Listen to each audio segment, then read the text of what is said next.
प्यारे साथियों, क्या हाल चाल है आप लोगों का। उम्मीद करता हूँ स्वस्थ होंगे, मस्त होंगे। प्यारे साथियों, मैं गोपाल सर आज की इस वीडियो में हम सीखने वाले हैं बिहार बोर्ड क्लास 8 साइंस की पहला चैप्टर नई वाली बुक का फसल उत्पादन एवं प्रबंधन का क्वेश्चन आंसर, वो भी एकदम आसान भाषा में, कमजोर बच्चों के लिए वो भी स्पेशल है, जो एग्जाम में आप जाओ लिख के आओ और फुल मार्क्स लेके आओ। तो चलिए करते हैं वीडियो को स्टार्ट। वीडियो स्टार्ट करने से पहले आप लोगों से रिक्वेस्ट है, चैनल पे नए हो तो सब्सक्राइब जरूर से कर देना, ताकि मैं जो भी वीडियो बनाऊँ वो आप तक पहुँच सके। तो चलिए, हमारा पहला प्रश्न है, प्रश्न संख्या 1, उचित शब्द को छांटकर रिक्त स्थानों की पूर्ति कीजिए। अब देखिए, उचित शब्द छांटना कह रहा है, यानी कि बहुत सारा शब्द दिया, इसी में से हमको छांटना है। पहला शब्द है तैरना, दूसरा है जल, और तीसरा है फसल, चौथा है पोषक, और पांचवा है तैयारी। ये सारा हमारा शब्द दिया है। अब देखिए, कौन नंबर हमारा प्रश्न है, एक ही स्थान पर एक ही प्रकार के बड़ी मात्रा में उगाए गए पौधे को डैश कहते हैं। तो इसको सर हम कहते हैं फसल कहते हैं। मतलब बहुत सारा पौधा जब आप रोप दीजिएगा और उसके समूह को बोलेगा इसे क्या कहते हैं भाई, तो इसको हम फसल कहते हैं, इसको हम फसल कहते हैं। गौ नंबर हमारा प्रश्न है, फसल उगाने से पहले चरण में मिट्टी की डैश होती है। मतलब फसल लगाने से पहले प्रथम चरण में मिट्टी की क्या होती है दोस्तों, तैयारी होती है। ये भी आप लोगों को पता होनी चाहिए। तो चलिए अब चलते हैं क्वेश्चन नंबर गौ पे। क्वेश्चन नंबर गौ है, क्षतिग्रस्त बीज जल की सतह पर डैश लगेंगे। मतलब कि सड़े गले बीज को जब जल में आप फेंकिएगा तो वो क्या करने लगते हैं, तैरने लगते हैं दोस्तों, तैरने लगते हैं। अब देखिए, गौ नंबर हमारा प्रश्न है, फसल उगाने के लिए पर्याप्त सूर्य की प्रकाश एवं मिट्टी से डैश तथा डैश आवश्यक है। मतलब मिट्टी से क्या दोस्तों हमें आवश्यक है, तो जल और पोषक आवश्यक है। इसे याद रखिएगा। देखिए, पहला का आंसर होगा फसल, पहला का आंसर हो जाएगा हमारा फसल, दूसरा का हो जाएगा तैयारी, और चौथा का गौ, और पांचवा का जल एवं पोषक। तो चलिए अब हम चलते हैं क्वेश्चन नंबर 2 पे।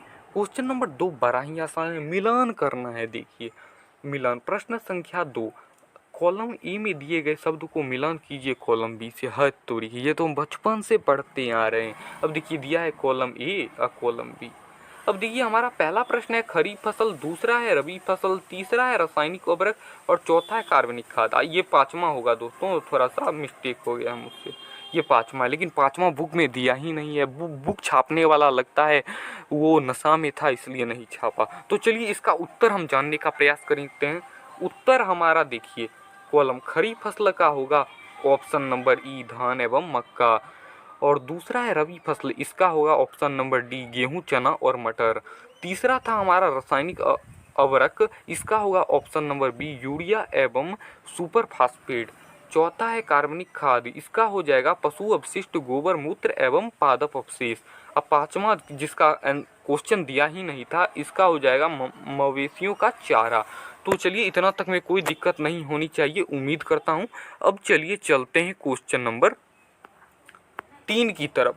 क्वेश्चन नंबर 3 बड़ा ही आसान है। देखिए, क्वेश्चन नंबर 3 कह रहा है, निम्नलिखित में दो दो उदाहरण दीजिए।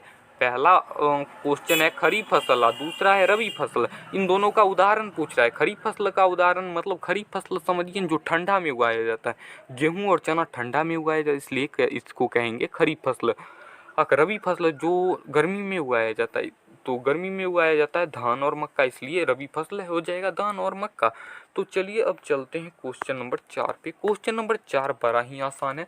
बोल रहा है, निम्नलिखित पर अपने शब्दों में एक एक पैराग्राफ लीजिए। मतलब ये सब बहुत सारा ऑप्शन दिया है, इस पर पैराग्राफ लिखते हैं। तो हमारा पहला प्रश्न है मिट्टी तैयार करना। चलिए इस पे एक टिप्पणी लिखते हैं। देखिए, मिट्टी तैयार करना एकदम हम बेहतरीन भाषा में लिखे हैं, ताकि आप लोगों को नंबर मिलने में कोई कष्ट ना हो, कोई भी आपको नंबर दे दे। अब देखिए, गौ नंबर प्रश्न है मिट्टी तैयार करना। मिट्टी तैयार करना कृषि की पहली प्रक्रिया है। कह रहा है मिट्टी तैयार करना कृषि की पहली प्रक्रिया है। इसमें सबसे पहले जुई की जाती है, और जिससे मिट्टी पलटा जाता है। जुई की जाती है मतलब जुताई की जाती है, इसका छोटा नाम कह सकते हैं, जुई की जाती है। और पोला पोला किया जाता है। जुताई की क्रिया हल और ट्रैक्टर में लगे कैलिवेंटर का उपयोग किया जाता है।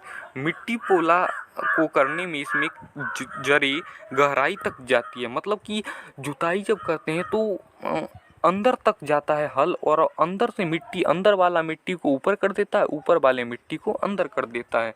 यही समझाने का कोशिश कर रहा है ये। फिर पोला मिट्टी में रहने वाले सूक्ष्म वृद्धि की सहायता से पोला मिट्टी में जल को धारण करने वाली क्षमता अधिक होती है। देखिए, इसका आंसर आप इतना ही लिख दीजिएगा, नंबर मिलना तय है। तो चलिए अब चलते हैं हम क्वेश्चन नंबर गौ पे, बुआई। अब बुआई पर भी हम समझेंगे, वो भी एकदम आसान भाषा में। बुआई भी है एकदम आसान भाषा में। बुआई, देखिए, बुआई कृषि की दूसरी विधि है। मिट्टी तैयार करना कृषि की पहली विधि थी और बुआई दूसरी विधि है। दोस्तों, एक कॉपी कलम निकाल के बैठना, ताकि मैं जो भी पढ़ा रहा हूँ वो नोट कर सकूँ। अब देखिए, जिसमें बीजों को मिट्टी के अंदर डाला जाता है और बोने से पहले उत्तम किस्म के बीज का चयन किया जाता है, जो अधिक उपज देती है और स्वस्थ हो, इसी को हम बुआई कहते हैं। इतना तक में आप लोगों को कोई दिक्कत नहीं होगी, क्योंकि हम दिक्कत पढ़ाते नहीं हैं। तो चलिए अब चलते हैं हम निराई पे। ये हमारा गौ नंबर क्वेश्चन है। निराई, आप लोग बचपन में हम बोल रहे हैं क्या, इस सब का जवाब जानना है तो एकदम से खेत में चल जाइए, आपको जवाब मिल जाएगा। देखिए, निराई है खरपतवार को फसलों से हटाने की प्रक्रिया को निराई कहते हैं। मतलब खरपतवार किसे कहते हैं, पौधा अगर आपके खेत में आप रोपिएगा, गेहूं का पौधा उग जाएगा, तुलसी का पौधा, इसी को खरपतवार कहते हैं। समझ रहे हैं आप। और इसी को हटाने को निराई कहते हैं। इसमें खुरपी जैसी कृषि औजारों का उपयोग किया जाता है। निराई की एक दूसरी विधि पिंडनाशक निराशक उपयोग, जिन्हें खरपतवार नाशी कहते हैं। मतलब दूसरी विधि है खरपतवार नाशी। ये फसलों के अवांछित पौधे को नष्ट करते हैं। क्या आप लोगों को इतना तक में कोई दिक्कत, कॉपी कलम निकाल के बैठे रहो, ताकि मैं जो भी पढ़ा रहा हूँ वो नोट कर सकूँ।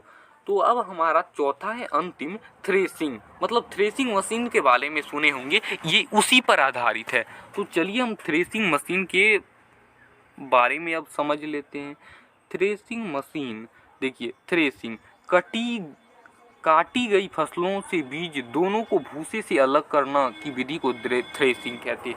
मतलब कि गेहूं जब आप कटाते हैं तो गेहूं अलग डिब्बे से निकलता है, मतलब एक गोल रहता है उससे, और भूसा अलग निकलता है। इसी को दोनों को छांटने की क्रिया को थ्रेसिंग कहते हैं। आजकल थ्रेसिंग के लिए मशीनों का उपयोग किया जाता है। थ्रेसिंग के बाद बीजों की सुरक्षित भंडार कर दिया जाता है। मैंने अभी बोला ना, थ्रेसिंग के लिए मशीनों का प्रयोग किया जाता है। थ्रेसिंग के बाद बीजों को सुरक्षित भंडार में रख दिया जाता है। भंडार घर के नाम सुने होंगे आप। तो चलिए अब चलते हैं। हमारा क्वेश्चन नंबर 5 इतना आसान है। आप लोग देखिए, बोल रहा है स्पष्ट कीजिए कि उर्वरक खाद किस प्रकार भिन्न है। मतलब उर्वरक और खाद में अंतर को पूछ रहा है। देखिए, अब खाद लिख के लिखेंगे डैश, ताकि एग्जामिनर समझ सके। लिखेंगे खाद में, यह एक जैविक पदार्थ है। खाद जैविक पदार्थ है, मतलब ये जीवों से प्राप्त किया जाता है। और दूसरा नंबर में लिखेंगे, यह अवशिष्ट को मिट्टी में दबाकर बनाया जाता है। मतलब कि कोई भी चीज़, पन्नी, कूड़ा करकट को आप ज़मीन के अंदर रख दो, वही कुछ दिनों के बाद आप लोगों को खाद के रूप में जाना जाता है, जो खेत की उर्वरकता शक्ति के लिए महत्वपूर्ण है दोस्तों। और तीसरा नंबर है, इनमें सभी प्रकार के पोषक पाए जाते हैं। मतलब गाय जब को हम जो पोषक पदार्थ खिलाते हैं, वही वो गोबर के रूप में देता है। इसी को पोषक पदार्थ कहते हैं। मतलब यही से खाद का निर्माण होता है। इसमें पोषक पदार्थ तो होगा ही, आप लोगों को पता होनी चाहिए, नोट कर लो। अब देखिए, लिखेंगे उर्वरक देकर डैश, उर्वरक देके लिखेंगे डैश। और फिर पहले नंबर पर लिखेंगे, यह एक रासायनिक पदार्थ है। मतलब ये रसायनों से तैयार किया जाता है। दूसरा में लिखेंगे, यह फैक्ट्री से में बनता है। और तीसरा में लिखेंगे, इसमें विशेष प्रकार के पोषक तत्व पाए जाते हैं। इतना तक में आप लोगों को कोई दिक्कत नहीं होनी चाहिए, क्योंकि गोपाल सर आप लोगों को पढ़ा रहे हैं। तो चलिए अब चलते हैं। क्वेश्चन नंबर 5 तो हमने समझ लिया। अब देखिए, क्वेश्चन नंबर हम 6 भी एकदम आसानी से समझने वाले हैं। क्वेश्चन नंबर देखिए 6 है, सिंचाई किसे कहते हैं और जल संरक्षित करने वाली सिंचाई की 2 विधियों का वर्णन कीजिए। मतलब सिंचाई किसे कहते हैं, इसे हमें पूछ रहा है। देखिए, खेत में जल पटाने को भी सिंचाई कहते हैं। ये एकदम आसान भाषा में है। अपने पिताजी के साथ जाइए खेत में और पूछिए उनसे सिंचाई किसे कहते हैं। ये आप लोगों को एकदम संक्षिप्त में बताएंगे। तो चलिए हम आप लोगों को भाषा के साथ बताते हैं। विभिन्न अंतराल में खेत में जल देना सिंचाई कहलाता है। जल संरक्षित करने वाली सिंचाई की 2 विधि, नहर और कुआं। ये देखिए छठा का आंसर मात्र इतना ही है, बस अपना मन से लिख देना है, एग्जाम में आप लोगों को पूरा का पूरा नंबर मिल जाएगा। तो चलिए अब चलते हैं हम क्वेश्चन नंबर 7 पे। ये भी बड़ा ही आसान है। क्वेश्चन नंबर 7 क्या कह रहा है, यदि गेहूं को खरीफ ऋतु में उगाया जाए तो क्या होगा, चर्चा कीजिए। मतलब कि गर्मी के मौसम में गेहूं को उगा देंगे तो क्या होगा, फसल नष्ट हो जाएगा। एकदम आसान भाषा है। देखिए यदि गेहूं को खरीफ में उगाया जाए तो उनके अनुकूल मौसम, ताप, आर्द्रता तथा परिस्थिति नहीं मिलेगी, वह फसल उपयुक्त नहीं होगा। मतलब गर्मी इतना पड़ेगा कि फसल नष्ट हो जाएगा। ठंडा का फसल है गेहूं फसल, इसलिए हम कहेंगे ठंडा में ही गेहूं को उगाया जाता है।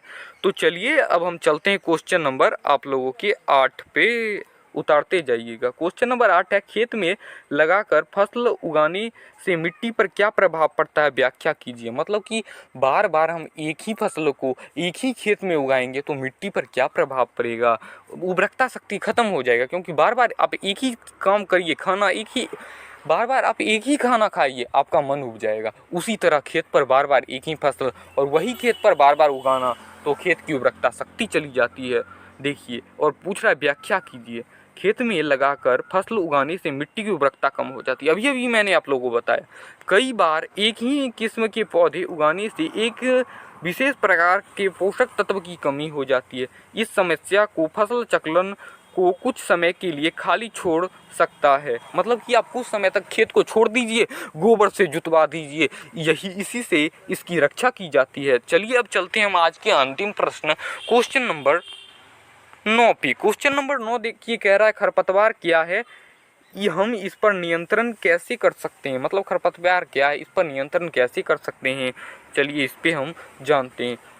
फसलों में पौधे के साथ कुछ अनचाहे पौधे उग जाते हैं, हम खरपतवार कहते हैं। मतलब कि आप रोपिए, अभी अभी मैंने बताया, आप गेहूं के पौधा रोपिए, उसमें उग जाएगा तुलसी का पौधा, इसी को हम खरपतवार कहते हैं।